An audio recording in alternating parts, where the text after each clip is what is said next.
Welcome back to the Crypto Wise channel. My name is Dave. Thanks for being here. In today's video, we're going to be talking about Bitcoin, short-term outlook, long-term outlook. Are we bearish still? Did we roll over? Are we going higher? What is going on? All will be answered in this video. Looking at the highest probabilities. If you're new to the channel, we focus on macro technical analysis and facts in the charts so we can have clarity and easy decision in the crypto market, laying out the highest probabilities based on chart patterns, confluence, and indicators. No news, no hype, no narrative. Just cool, calm, and focused. Let's get into it. We are still currently in this bearish flag pattern, right? The first thing I want to get into is that we are still in a bear market, and I want to show you the three-wave pattern that consistently happened every single bear market. Every single bear market, this has happened, and I will show you what I'm talking about. It is the three-wave pattern to the downside. 1, 2, 3. Every single bear market, there has been a large three-wave move down in every single bear market. Some of them are shaped a little bit differently, but in any case, 1, 2, 3. Sometimes the third wave down is a little longer. Large three-wave move. That was the 2021 cycle. In the 2018 bear market, 1, 2, 3. In the 2013 bear markets, we have, just zoom in here properly, 1, 2, 3. Three-wave moves. They happened 3 out of 3 times, and they pretty much every single time every single time they broke it into sub 3 waves. Like every first wave down broke into a three-wave pattern, as well as the last one. So what I'm saying is that wave 1 here, before wave 2 started, is broken into 3 waves also. So three-wave patterns are corrective structures. Always remember, three-wave patterns are corrective structures. 1, 2, 3 in wave 1, 1, 2, 3 in wave 2, and then it's very possible that we see a 1, 2, 3 in wave 3. Right, making up the larger three-wave move. So this is what is expected to play out, and we can see that in the previous cycle we had that happen before. 1, 2, 3 in wave 1, 1, 2, 3 in wave 2, and then the only difference is with this one is we had actually a 5-wave move down, unless you break it down like this, 1, 2, 3. But this would probably be a 5-wave move, 1, 2, 3, 4, 5. Either way, a large 3-wave move is the point I'm getting at, right? And we had also a very similar thing here. 1, 2, 3 in wave 1. 1, 2, 3 in wave 2. And then this whole thing is wave 3. It just took forever for it to break down, right? A little bit different of a structure, but still a large 3-wave move to the downside. Structure is very important. Elliott Wave talks about structure in terms of understanding the psychology of people's habits, of buying habits, basically. And in 2014, we have 1, 2, 3 in wave 1, 1, 2, 3 in wave 2, 1, 2, 3 in wave 3, making up the larger 1, 2, 3, right? So very common to see these 3-wave moves down. 3-wave structures to the downside are corrective in nature, which basically is one of my major indicators that we will very likely see a new all-time high in the next bull run. Where that's going to be, I will be talking about that eventually at some point. but not in this video because it's just a bit too early. I've already made price predictions, but not going to release it publicly for a little bit because I just want to see more data first. I was able to predict the 125K top a year before it happened, and that's all we really need anyways. At this point, it's very likely that we will see a new all-time high. Those targets I will reveal later on. So the 3-wave move. Now, what we're seeing here is a very strong sell signal. This is a very strong sell signal, is about to confirm here very soon, and we're likely to see a pretty big move to the downside here following this, and it's the RSI. The RSI here. So what's going on here is the 2-day time frame. RSI is about to confirm a bearish flip, which basically makes the momentum negative, and then as a leading indicator, it will essentially bring the price down with it. So this entire consolidation, these entire 3 months of consolidation, had consistent higher highs on the RSI, and now this uptrend on the RSI is breaking down and is about to confirm in about 2 hours and 36 minutes. Once this closes, if this candle closes where it is, it might, the price could come back up a little bit here, before it comes down. I don't know why my brush looks like that. It could push back up a little bit before it drops down, but every time we saw a macro 2-day candle close, we've had significant drop to the downside from there. So we can see here that once we broke below the 2-day time frame, which was here, we had a massive sell-off that followed, right? Massive sell-off that followed. That was back in January. Previous times that we've seen this RSI breakdown when we're in the same phase in this bear market. All right, there's a couple other examples here. We have this consolidation on the price. This is a bearish consolidation, a bear flag, pretty much what we're in right now. And we can see that the corresponding RSI over here,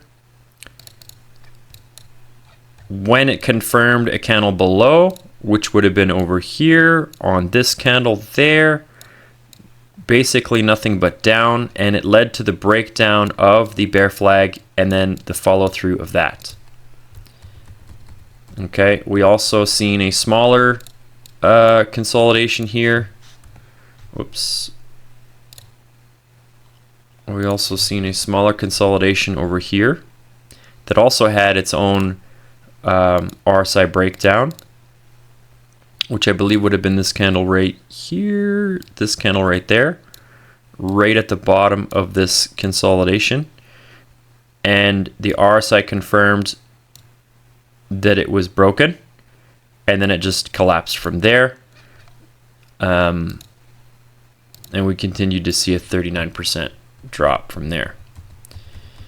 So these are pretty consistent. Those are 3 examples of where when this RSI confirmed a breakdown that the price followed, right? The RSI is often a leading indicator. So that's one thing that is telling me that we're going to see a macro shift here. And timing wise, it would just make sense for it to happen this month. So it's not confirmed yet, but it's looking pretty reasonable that it'll happen at this point. Plus we back tested prior structure. We went right into it. We filled that CME gap, which was another thing too. I've talked about the CME gaps and how and how we often fill it and then reverse. So the gap is filled. There's people online talking about it's not filled, but it's filled to me. Like, we went right into it. It doesn't need to go any further. Some people are saying it's 84, but it's very clear that well, maybe it's because it closed higher, but we had a wick lower, so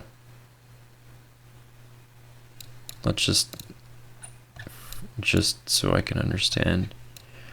Right, so it actually, the candle closed up here at 84. That's probably why people are saying it's higher.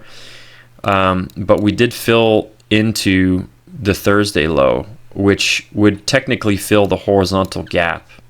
It just doesn't bring the price back up to where it closed on Friday. So, yeah. So maybe it does need to go further, but yeah. Horizontally, the gap is filled, right? It just didn't go back to that. So, yeah, I don't really know for sure, but it does look like we're breaking down here anyways. If we have this RSI breakdown here at this pivotal point, there's a more stronger probability that we're going to roll over, but only time will tell. There is a possibility that we go up further, maybe that this is not actually filled, that it needs to go back to where the Friday closed. For those of you who don't know, CME is closed between Friday and Sunday, so it creates these gaps. You can see here at the bottom of the screen, it opened on Sunday, and it closed here on Friday. So the gap, technically, from open to close is much larger, but the price gap itself is much smaller. So I don't know what constitutes a price fill, if it's the price gap or the time gap, but either way, price-wise, it's filled. And I personally think that that's good enough, but we shall see. There is a possibility that we go up there before we come down, and I'll highlight that why. There, we do have the 50 EMA and the 50 EMA back tests. Let's just get rid of the RSI for now. So if I'm on a weekly time frame on the 50 EMA, we have the 50 EMA sitting at about 85,650. If for whatever reason the price decides to come down and back up again, we could go into this area and use that as resistance, maybe getting to 87 at the highest, then finally coming down for this bear flag move. But we would need to be supported inside this trend, inside this bear flag. Two reasons why I think we could go up there. One, the 50 EMA often is served as a springboard or a back test for continuation of the trend. If we are above the 50 EMA, we back test, go higher, back test, go higher, back test, double back test, go higher, touch it twice, go higher. When we break down, boom, it serves as a bear market indicator, which I've talked about in my early videos. And it's often that we back test before we go lower, and maybe we go up and back test it again, which we could have a small wick above, filling that 87K area, which is very significant, and I'm going to get to that in a moment. And then coming down for that third wave, which could be broken in 3 waves. All right. Either way, I think the highest probability is we're going to see a reversal here. It could take at the most a month. If it takes a month, then it would be closer to mid-June. It'd be around mid-June before we roll over. So the reason why it's possible that we go into that 87K. Now the 87K is possible because every single wave 2, right? Remember the three-wave theory. 1, 2, 3. The three-wave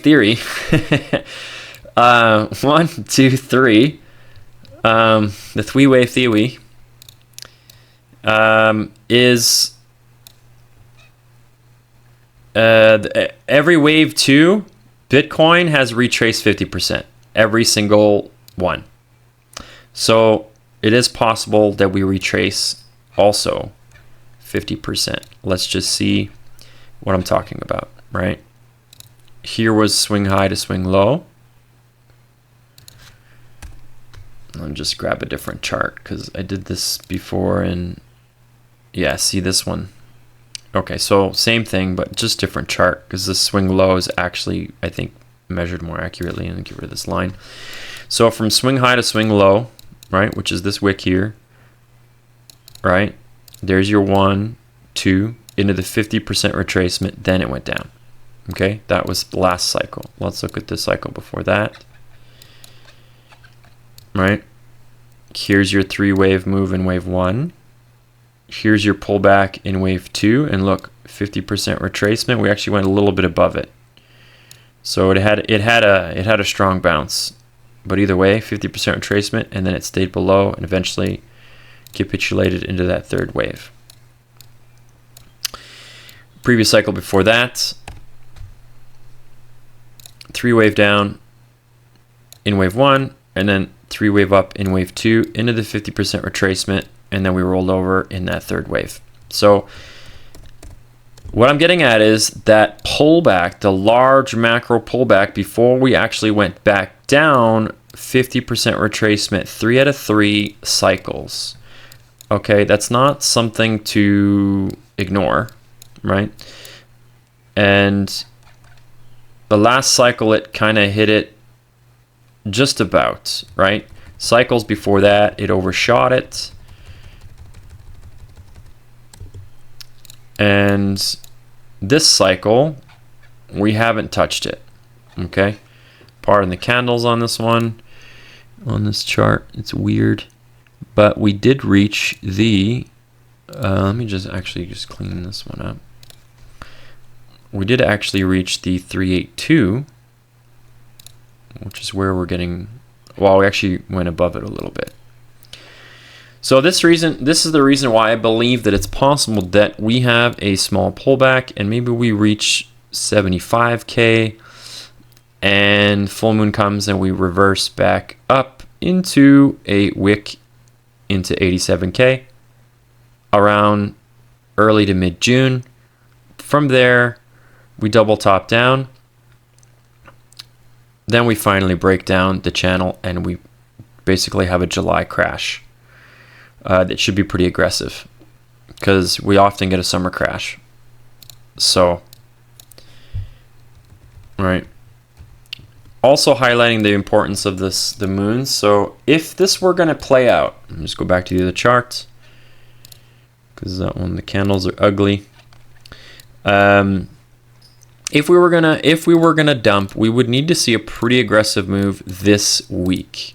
All right, that's the important thing. The important thing is the velocity and the strength of the move down will be telling. We need to see the price basically collapse into these lows into this week and potentially even breaking it. And then maybe a back test and then lower, but it needs to happen pretty fast.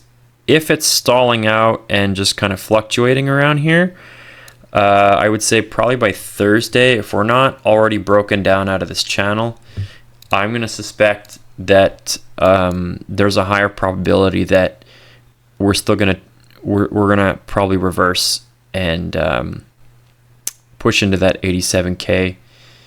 Because we can see this the moon cycles, right? If we just calculate a bear flags are very aggressive, big strong moves to the downside, right? If this is a bear flag, we should see a strong continuation of the downside. It's very impulsive, right? Very strong, high volume, right? And they often start at new moons, right? So blue is new moon, green is full moon. We're printing one, it's on Saturday, actually it's today, right? If we see that strength and that continuation downward sooner rather than later, I think Thursday is going to be an ideal cutoff.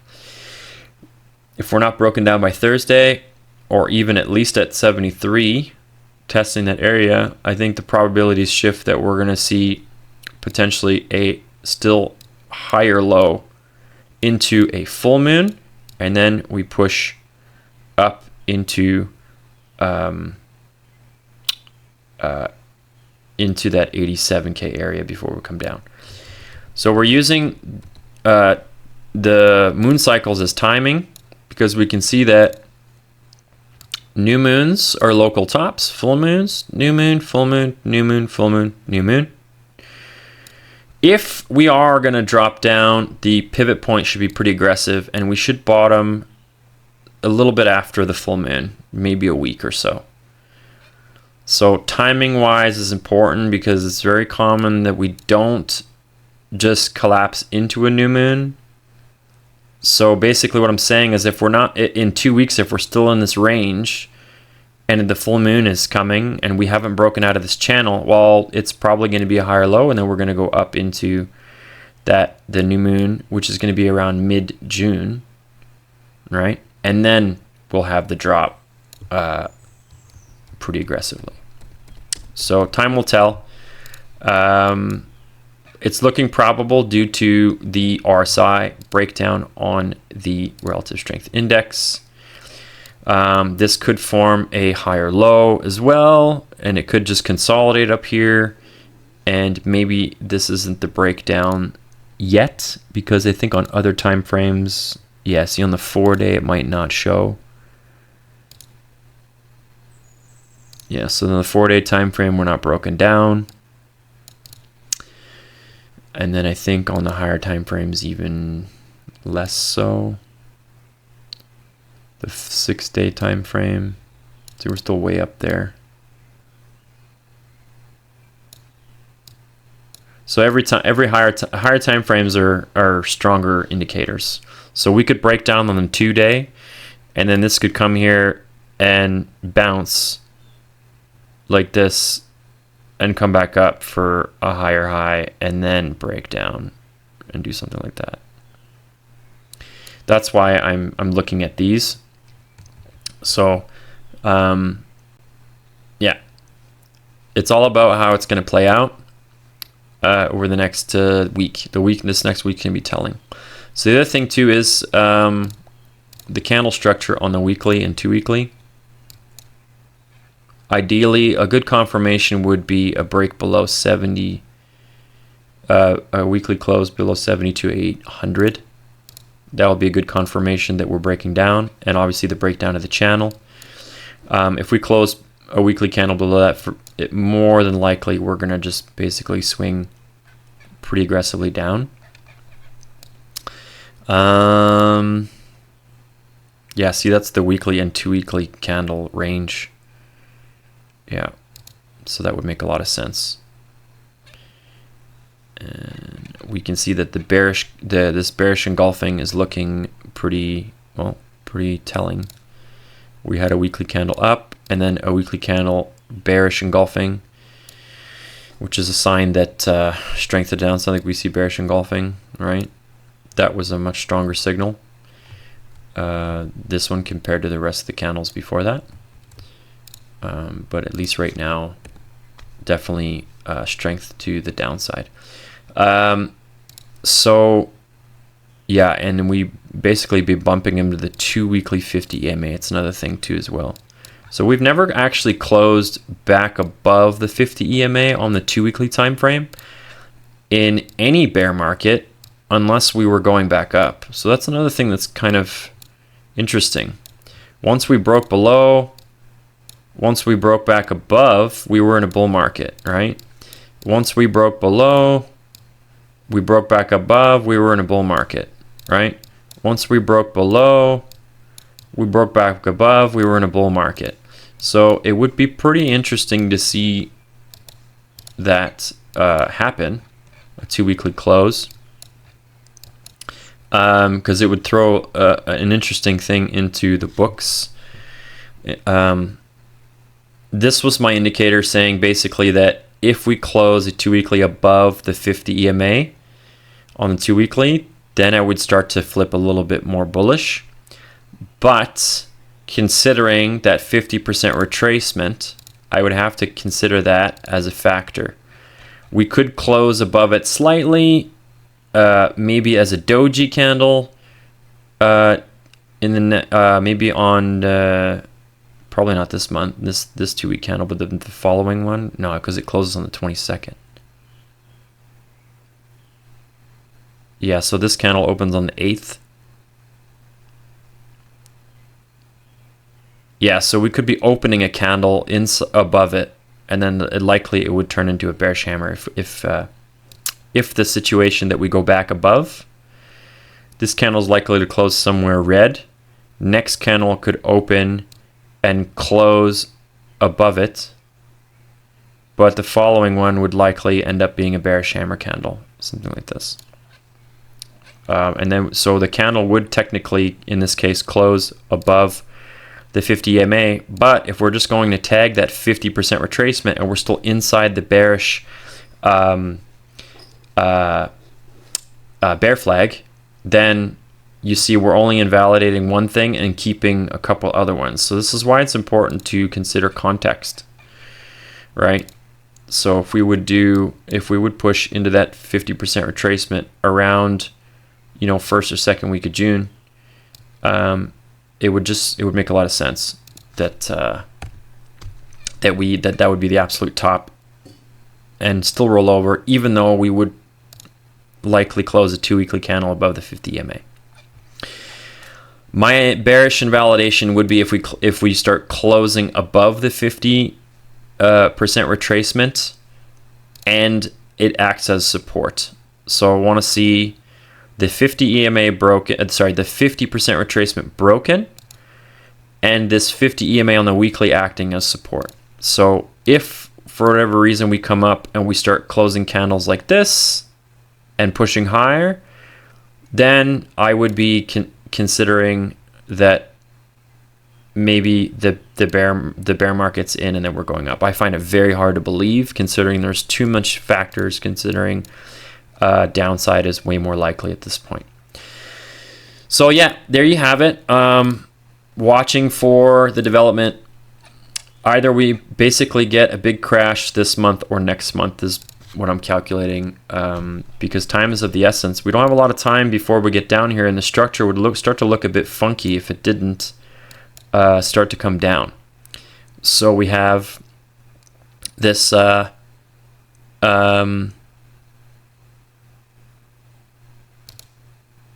structure here, basically the 3-wave structure. It would look weird if we just kind of stalled out here for a while like this.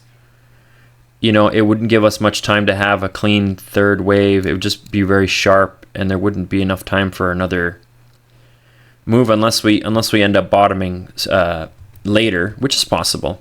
But timing wise, it would make a lot of sense, considering that we have the 4-year cycle bottom should be somewhere around the first week of October, right in the middle of these two vertical lines. So it would make a lot of sense that we drop either this month or next month. Maybe we push that a little bit higher, and then we see it drop like this, 1, 2, 3. Or it would be probably kind of aggressive like that, 1, 2, 3, right? More like the second line, something like that. If we did push down next month, could look something like this, making that larger 3-wave move, right? So there you have it, guys. Hopefully this is helpful. If you do find it helpful, like, subscribe, share the content. Appreciate the support, and I'll catch you in the next one. Peace.